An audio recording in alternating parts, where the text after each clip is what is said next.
And there we go. So we're on our Eid episode of Friday Night Counterattack. And again, this is a pre-recorded episode. So this is something that I've done way before Eid in 2021. So if you're listening to this, Eid Mubarak, and I hope you've had a good Ramadan going forward. For our conversation today, again, I've just invited a couple of family members onto the podcast. I've got my cousin from Chicago and my cousin from Leicester as well on our podcast. We've got Ubaidullah and we've got Adil on the show. So thank you very much, both of you, for joining me. And today we're just going to be talking about the impact of Muslim footballers over the last 10, 15 years of us watching football. So I thought that'd be quite a fun conversation to have and look at how many more we've got going forward and how they are socially as well in terms of what they've done previously, in terms of how they've progressed the game for Muslim footballers as well. So I thought it'd be a nice little conversation to have. And especially with the teams that we support as well, like Man United and Arsenal for Ubaidullah as well. So Ubaidullah, you've had loads of Arsenal footballers over the past and present as Muslim footballers. What would you say that's kind of done for your team in terms of how they've changed their way of thinking, really? Would you say it's changed their way of thinking, like the way fans think towards Muslim people? No, I don't think many of the Arsenal football players have been, I want to say, extremely practicing. I want to say probably the most outwardly Muslim player we had was probably Ozil, right? Yeah, I would say so. Yeah. And I mean, ultimately, whatever it is that Arsenal say that they released him for, the end of his contract, I think it was the whole China situation that was the turning table for them, where he called out China and he spoke out against China for their treatment against the Uyghur Muslims. And he basically just put a post on Instagram, Twitter, and all his social media and just said, hey, this isn't right. He's like, we need to stop this. We need to speak out against this. And then also because they have such a huge fan base in Asia. It's just a huge moneymaker for them. So they were just like, oh, we'll squeeze you out. And, which I think is probably the biggest. I mean, I've been an Arsenal fan my entire life, but that's probably one thing I'll never forgive them for. Because ultimately, even at that time, Arsenal was struggling for creative players, and you squeeze out probably one of the most creative players in the world. And I think that's very telling for where a club's, I guess, not only beliefs are, but what their moral standards are. I mean, ultimately, I'm still going to support Arsenal. It's unfortunately, it's my fatal flaw. But yeah, I think Ozil's probably the biggest Muslim we've had. I know there's always been rumors of Thierry Henry being Muslim as well, but I've never seen anything about him that suggests it. Me neither. Everyone just saw him with a beard and they were like, yeah, you know what? Just saw him with his beard. He's converted to Islam. But I don't think that's true, personally. Yeah. I mean, we still have Granit Xhaka, who, despite his stupid play today, actually, you know what? No, I'll give that one to Leno. That was Leno's fault. Didn't clear it in time. This was regarding the Burnley game when they drew 1-1. Yeah. And Xhaka passed it to Chris Wood, who just chested it into the goal. Yeah. But yeah, hipped it in. No, he just came off his hip, not even his chest. He just did a little dance move and it went in 1-1. Really stupid. But yeah, that's what I appreciate about Mesut Ozil, the fact that he wouldn't compromise anywhere. Yeah. And the fact we've seen so many Muslim players kind of still advertising things on social media, and they're still very active on social media as well, like Mahrez, Salah, Mohamed El Neni, Paul Pogba, of course. But Mesut Ozil was defiant in his way of actually protecting his beliefs, really, and really showing He called them out and basically said, you do what you want to do, but I'm going to say it as it is. I have a voice. Yeah. It's going to count. Yeah, and I respect him for that. I think. Yeah. I mean, I don't know how practicing he is, but he stays whole to his beliefs. He stays strong with his beliefs and such. But yeah, same with El Neni. I mean, El Neni hasn't really spoken out, but he always posts videos of him reading Quran and stuff. I mean, that's always really cool. He's a crap football player. He's absolutely useless. But I mean, you've always got that memory of him scoring at the new camp as well. So you've got that somewhere in your memory bank. That's true. But I mean, he seems like a very practiced. He seems like a genuine dude. Because with El Neni as well, do you think little things like that, like posting on his social media, that is practicing and is proud of his religion, do you reckon that's something that's quite beneficial to like young Muslim fans around the world and young fans in general, that it's okay to be who you are, and you're not going to be defined by your religion, like we've seen previously with like obviously racist attacks we've seen online and racist attack from fans in the crowd and stuff. But personally, I think that's quite nice to see. Like even when you see like Christian players, like actually devoted Christian players, promote their religion, I think that's quite beautiful because it shows that they're proud of their religion, really. I think it's quite different to, when players post them singing along to songs and things like that on social media, and then get some players who post stuff like that. It's like worlds apart, and it shows that it's normal to not, listen to music and sing along with it or dance along with it while you're driving.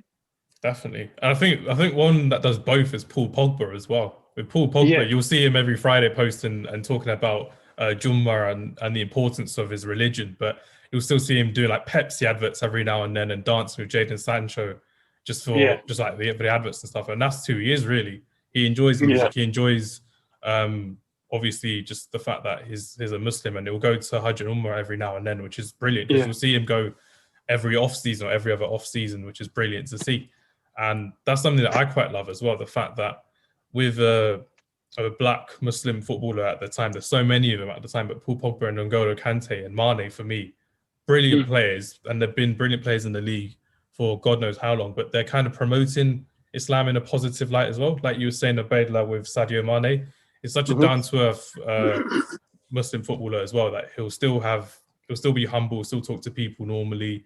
And there are obviously reports and like social media posts about him going to just like the normal local masjid in Liverpool, normal local mosque, and still praying. He'll take pictures with fans every now and then, which is great, but he won't turn up and be like, oh yeah, I'm at the masjid, like to post on social media and stuff. He'll just go discreetly.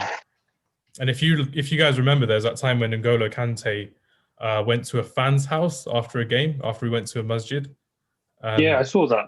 They invited him back for dinner and whatnot. Was it dinner or something like that? Invited him for? It was dinner, and then they had a couple games of FIFA as well. And N'Golo Kante was just like chilling. He was like, "Yeah, I'm happy to play." To watch Match of the Day or something like that. just shows how down to earth he is.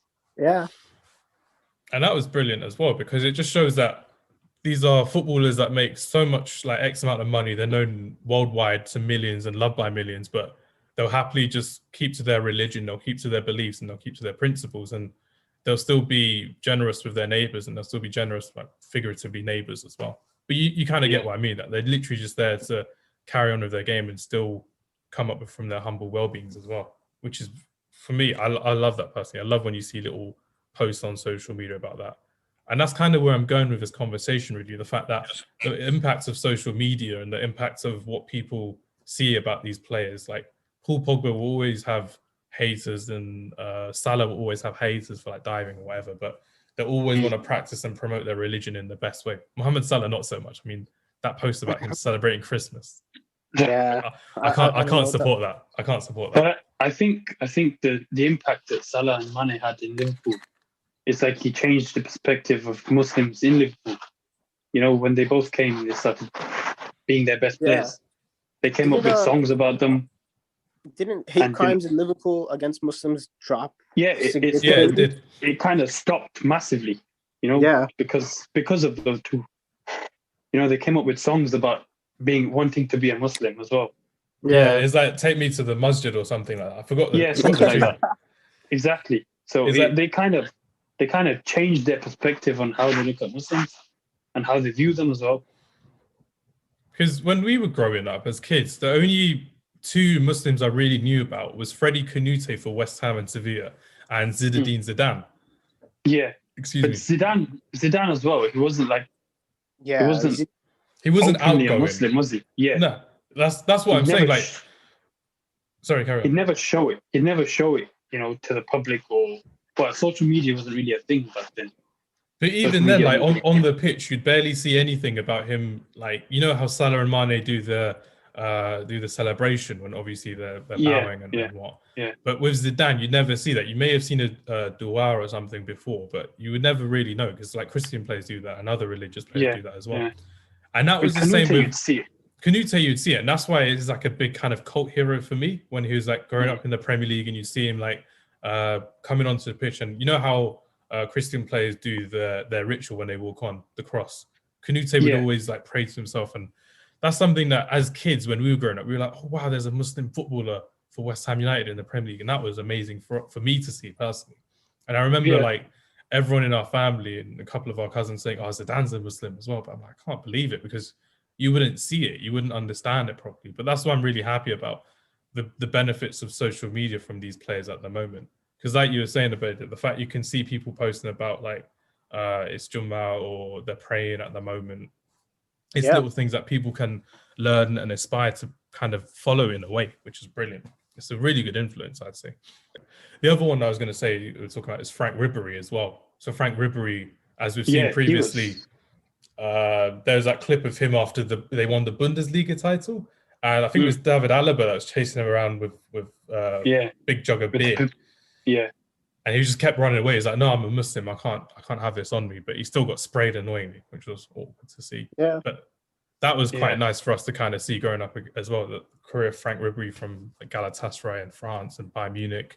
And again, it was just him being a Muslim, and it was him showing everyone that he's unapologetic about it, which is brilliant. Same with what was his Yaya Toure. I think they had to change the Man of the Match awards as well because of Yaya Toure, didn't they? That was a big impact in British football at the time. Do you want to just remind us about what happened there?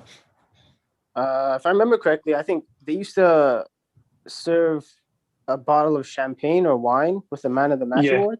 Yeah. And then Yaya Toure was like, well, I can't drink this. I'm Muslim. I don't know what they changed. I forgot what they changed it to, but it was a little trophy that they used little yellow trophy. Okay. So yeah, they changed the whole award. Yeah, just because he couldn't drink and it was against his religion. And because it was a live interview as well. When you were watching it at the time, it was Man City versus someone. It was probably maybe Aston Villa, like a couple seasons before they won the league. But then it was literally just there, like, I can't drink. So like the interview was just there, like stumped. He was like, what am I going to do with this bottle of alcohol? Yeah, I think that's why they had to change the award, because he couldn't accept it, the bottle of champagne. And that's something that, again, that's taken huge strides for Muslim footballers as well, because nowadays we see so many of them, which is brilliant, and it's quite lovely to see. But it's in hindsight, we kind of see it more from like foreign countries, like from Africa, the continent of Africa. We've seen a lot from Europe coming through as well, which is great. And it's just through kind of British football, we haven't really seen that currently at the moment. Like we mentioned before, Hamza Chowdhury, probably one of the few British Muslim footballers coming through, and is in the Premier League with Leicester City at the moment. But at the moment, there aren't really many coming through, which isn't great for us. But we always get to kind of see these other talents coming through from other countries as well. So hopefully that's something we can see in the future coming forward as well. More British Muslims coming through and kind of enjoying the benefits of playing Premier League or Championship football or top European football, I would say personally. I think that'd be quite nice.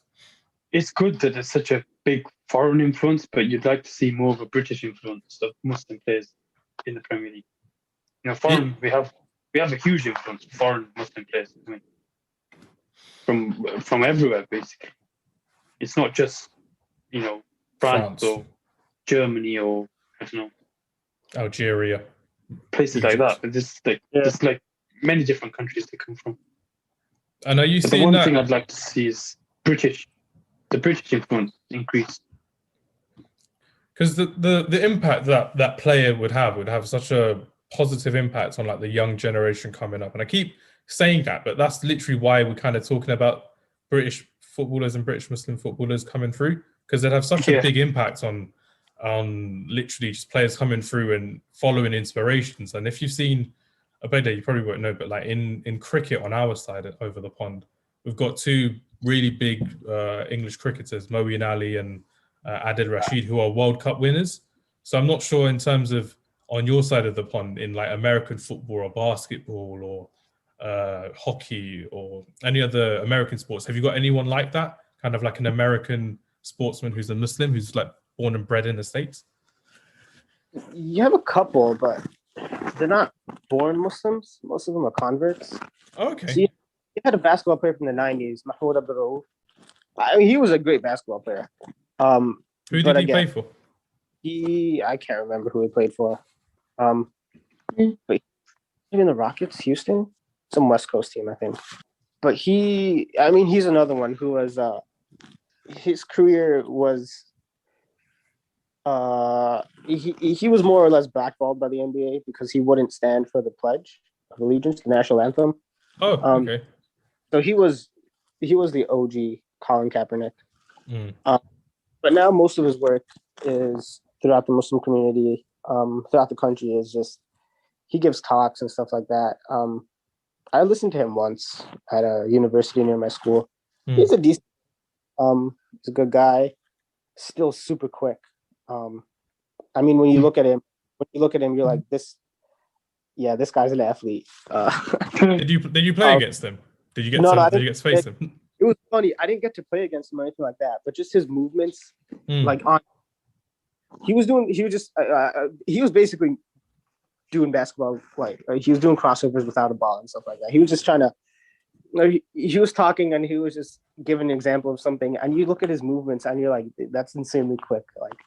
But yeah, even at his age of 45 right now, he could still tear apart anybody. But yeah, he is probably the biggest Muslim influence. I mean, obviously you have Muhammad Ali. Of course. What about players like Enes Kanter? Enes Kanter does. I mean, he does get a lot of social. I mean, he's Turkish. Every political views are. He's spoken out against Erdogan. He said his father can't leave the country his father can't go back to the country or something. I can't remember. But there was, when he was playing for Oklahoma, he was fasting during Ramadan. He fasted during Ramadan during the playoffs. Did mention it on air and stuff like that. He fasts from morning or from sunrise till sunset, and that includes water as well. And the announcer said that, and they were commending him for that. That was really cool to see on national air. And there was also reports and articles over him because he is Turkish, and Turkish Muslims, they're very well known for only eating halal meat and halal food. So when he was in Oklahoma, he requested that he's only served halal meat by the team. So then a lot of his teammates, they were like, "Yo, this halal food's really good." But I don't vibe with halal meat was Kevin Durant. So that's always funny to hear. But yeah, there's guys like Enes Kanter. But again, he's not American. He's Turkish. Yeah, he's not American. It's foreign influence. It's the same as here with the foreign influence. Yeah. You don't get the British influence. That's what you want to see. Yeah. I can't think of any American born American Muslims or born Muslim American athletes, I should say. There's another one recently who converted, Steven Jackson. He was a great basketball player. He's retired as well, but he's also huge on social media now. He has a really active social media, and he always has outreach programs and stuff like that mostly for the Black community. But obviously, since he's Muslim now, he reaches out to the Muslim community and he appeals to the Muslim community as well. I can't really think. Yeah, again, I can't think of any born Muslim American athletes. Yeah. Yeah, it's kind of like with rugby as well. Again, it's another sport. We're going off topic today, but with the New Zealand rugby team, you've got Sonny Bill Williams, and you've got another New Zealand rugby player who's converted to Islam as well. So again, it goes to show that a lot of these players are actually seeing the benefits of literally just learning from online, from other people, and they've highlighted that in interviews and stuff. They said that I've learned from other people, and they've learned the mannerisms of how to be a Muslim. You get that from Khabib as well in the UFC, and you've seen how people kind of appreciate Khabib, that he's not drinking alcohol, he's not getting sponsored by anyone that's not a haram sponsor in a way, like betting or alcohol or anything like that in terms of advertising. And also the fact that the way he speaks, it promotes who he is as a Muslim. Yeah. Khabib's he says things like Bismillah and Alhamdulillah and Allahu Akbar and things like that. And that's something that everyone kind of knows nowadays because of that's how he is in press conferences, and you see that all over social media, which is brilliant. And like people kind of know what it means as well. Like everyday people kind of know what it means, which is really fascinating and quite fun to see as well, because you're just there this is our religion, but people can still accept it in a positive light. it's not always Yeah. Islam's in a negative light and Islam's in a bad light as well. Like Yeah. prime example for me was when France won the World Cup, and you saw like the streets of France just filled with just every color under the sun, basically. And a lot of the players in that team were Muslim as well. Paul Pogba and N'Golo Kante. As a team is Muslim. And most of the team, Benjamin Mendy. Yeah. Is Mendy Muslim as well? Yeah. Moussa Sissoko. Who else was there? They have a lot. Benzema and Ribéry were retired, or they weren't in the squad, but they're also Muslim as well, which is crazy. But you kind of see that they're all following these players throughout the whole tournament, and you're just there like, this is ridiculous. Because like I remember going to Paris a week after they won the World Cup, and the main masjid in Paris, I think you've been as well, but the main masjid that was there, that was just packed. There were people just there filling the masjid, looking at Islamic artifacts. They're learning about the religion. They were learning about Islamic culture, Islamic food. Like there's a little cafe in that Parisian mosque as well. Like people were just queuing outside to kind of try, and it was brilliant because you're just there like, these athletes are promoting our religion in such a positive way. It's brilliant because you're kind of seeing a change in how people see Muslims and how they see what we're like as well. And especially during Ramadan, as Abaida's kind of mentioned before, everyone looks at us in weird ways. Oh, you're fasting. You can't even drink water. You can't do this. You can't do that. How do you survive? How do you get on with it? We're going to get all those questions coming up this year, as always, from different people, as always, which is annoying. But you get on with it because it's for the love of your religion, really. I think that the athletes, they've kind of, because they promote it, while they're playing or training, saying they're fasting most of the day, it kind of alters, the thinking of normal people that don't know what it's about. It then they alters kind their of read perception. into it. It alters their perception because it's just like when you're watching in the Premier League coming up this year, Ramadan will be during April and May, so like the peak time of the year. Man City probably would have won the league by now. We're in March at the moment, but if in April they haven't won the league, I will be shocked personally when Eid is happening. But still going for the Champions League, still going for the top four. You can be damn sure that Riyad Mahrez, Paul Pogba, and N'Golo Kante will be fasting because sometimes they have, sometimes they haven't, which is fair. But in the World Cup of 2018, I think it wasn't 18. I think it's 14. 2014. Euro 2016. Euro 2016 as well. There's Ramadan as well. When they were playing in the heat of the summer in France, and they're playing in the heat of Brazil as well.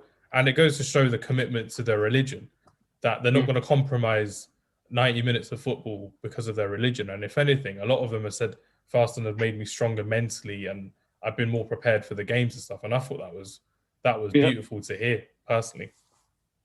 But it alters the perception of non-Muslims, thinking why do they do Ramadan? It makes them weak, or they can't do this or can't do that. But the way they say it's like, it shows you can become stronger.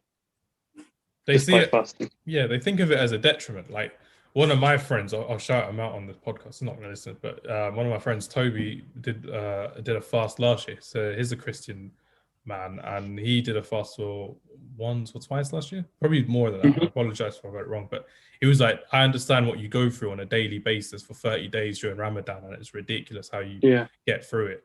And these were during the summer times. He didn't have to do it. He wasn't obliged to do it, but he chose to do it to kind of understand, which is brilliant. And that's what I kind of love about, I shouldn't really say this, but I will. That's what I kind of love about Liverpool Football Club. When you saw how Liverpool Football Club have kind of dealt with Mane and Salah as Muslim men, they've started a proper prayer room. They've let them go for prayers on time, not just during Ramadan, but during the whole season. Jordan Henderson and Jurgen Klopp are big advocates of that, which is brilliant. Like Jurgen Klopp said last season as well, I think.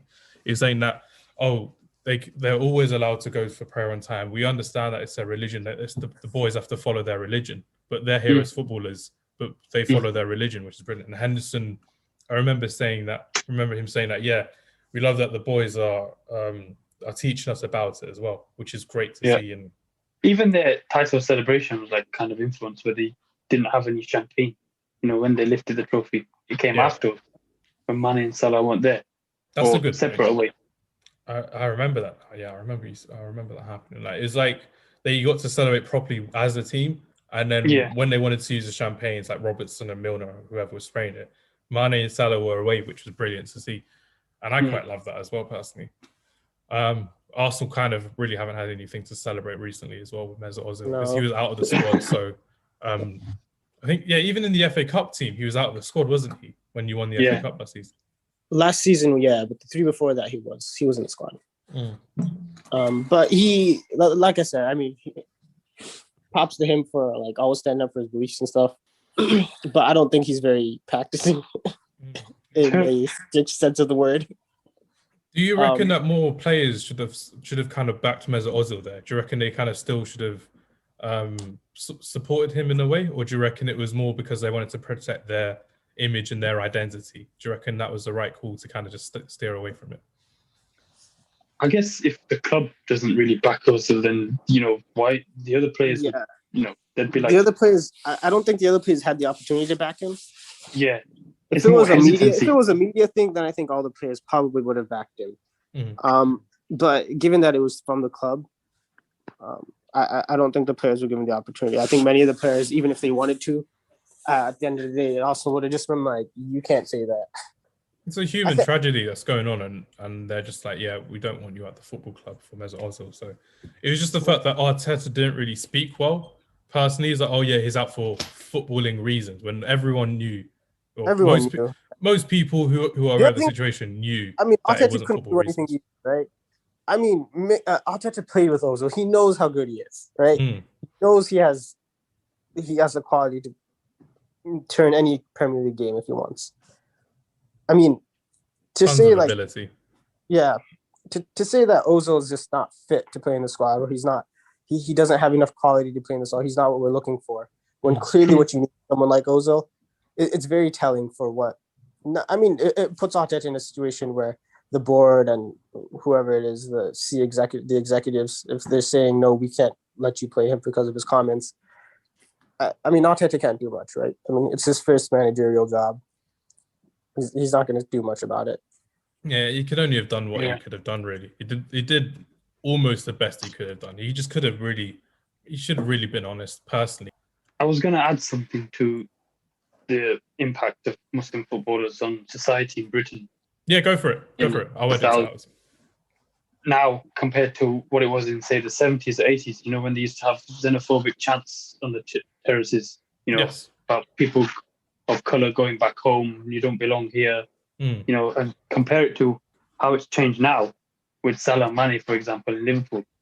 Them chanting about wanting to be a Muslim, going to the mosque. Yeah. It's completely different to what it was, say, in our dad's time. Definitely. In the 70s and 80s. And it's not even like when they're winning or when they're scoring as well. It's just to kind of get their players up and running, which is brilliant. And exactly. You see that they're not even like racist chants. That's the best thing about it. And everyone's like, "Oh, Hamza, you always complain about racism in football." I'm like, of course I do, because you see that everywhere in football. But a lot of people don't stand up about it. We see because of color, but xenophobia was like you used to hear of it a lot in the 70s and 80s, 90s, early 90s. But it's still kind there of as well. It's kind of fed its way out because of the impact of players, that come in and have big impacts. And if you look, clubs and fans perceive Muslims. And if you look at the top European clubs nowadays, probably at least most of them will have at least one or two Muslims in their team. And you'll see that some of them will be more practicing than others, which is brilliant. And it's something that's kind of, it's brought that multiculturalism, not across just European football, but world football as well. That you'll see like Benzema at Real Madrid, you'll see Titi at Barcelona, and so on and so forth. And it's just ridiculous to see how people have kind of changed their way, which is ridiculous in the right way for me. You can literally see young people growing up and saying, I want to be the next Paul Pogba, I want to be the next Riyad Mahrez, I want to be the next Sadio Mane as well. And it just shows the humbleness in their qualities, which is brilliant. And it's quite a good point that you raise there, that it's just been fed out. It's just been managed out in the best way. And it's not in our society as well, because you've got so many fans that are like Muslim fans going forward. You've got so many members of staff that are Muslim staff, like Muslim doctors, Muslim coaches, Muslim scouts. Because I can't imagine what it was like going to a football match in the 70s or 80s or 90s. But when we go now, it's like you don't get anything to say, oh, you Paki, why are you here? Or, go, you're a terrorist or anything like that. You don't get that. prime example, when we went to Milan and we were there with those two other guys on my side of it, and they were just there like, "Oh, are you okay? Do you find your way around Milan properly?" And they were literally just being nice. Like they didn't need to. They could have just carried on with their chanting and smoking, but they were literally being nice and comfortable with us, which was lovely. We didn't get anything from the crowd there, you know, because we were of a different color or from a different country or, you know, with a beard or anything like that. Just carry on as usual, and they love it. And it's the same with like a lot of my friends and family that have gone to like Barcelona or they've gone to Real Madrid or just other countries as well. I think one of my friends went to Russia as well for the World Cup, which was brilliant, and he got on really well. It was perfectly fine. But even at the end when they scored and they started celebrating with us, it was like, you know, we were it wasn't like they left us by ourselves. It was literally just there. Like we were just another Inter Milan fan at the time when I think it was Icardi that scored as well that game. Yeah, which was brilliant. But yeah, that's just another thing as well. It's just a positive light going forward, and regardless of racism in society, it's all here and well and good now. Yep. But yeah, just to end the episode, I just wanted to know your kind of top 5 Muslim footballers of all time. So we can discuss it together. Like for me, one of mine is obviously going to be Paul Pogba, being a Manchester United fan. Big fan of him and what he's kind of done for Man United at the time. I'm a big fan of how he's kind of won the World Cup, he's won trophies for Man United, and he can kind of do more for us. I'd love him to stay for another season, whatever happens. And regardless of what other people say as well, when he got injured against Southampton this season, that was when our season was over. Our title charge and our kind of top 4 was kind of over. Again, I could look stupid in April or May when this comes out, and we could be close or we could have gone in the final, but I don't think we would have been. But yeah, Pogba for me has to be in our little kind of group 5-a-side Muslim footballers of all time. Who would you pick? Who would you pick, Adil, if you had to pick someone else to join? If I had to pick someone else to join our team, Eden Hazard. That's a good shout, actually. Eden Hazard has kind of been there, done that. He'd be ridiculous on a 5-a-side with his skills and his low center of gravity as well. It'd be someone that you'd be fouling all the time as well, which is crazy. Is Hazard Muslim or is he just bearded? Apparently so, he is. I mean, I've heard in interviews him saying stuff like Alhamdulillah and stuff like that, but I was never sure. Because I've heard Van Persie was Muslim as well.